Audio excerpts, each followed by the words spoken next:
Yung So Grace family, bali ito si pare, nilapit sa akin to ng kakilala ko.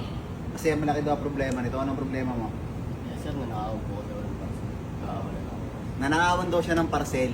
So paano ka ba nanaka? Kaya ako sir eh. Nag-deliver po kasi ako sir.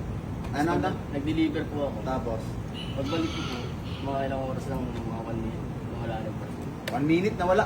Loko may yata ako. Gano'ng karaming parcel nakuha sa'yo? Isang malaki lang po eh. Isang malaki pero mga siguro mga 15 minutes po mga mahalaga. Paano pa pag nanakawan ka ng parcel, ikaw magbabayad o hindi? Pag po sir, charge po sa amin. Ba't mo ba kasi iniwan yung parcel mo para habang nag-deliver ka?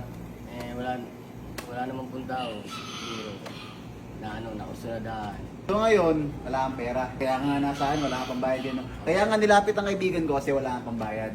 So magkano kailangan mo? Kahit mga sir, 15 sir.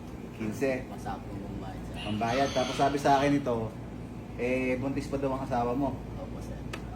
Pag nahaw na, nag-deliver pa rin kayo. Tuloy-tuloy po kahit baka nga po at baka. Kahit baha. Kahit baha. Sa susunod, pre, mag-iingat ka. 7, 8, 9, 10, 11, 12, 13, 14, 15, 16, 17, 18, 19, 20. Thank you po sir. Onto ha.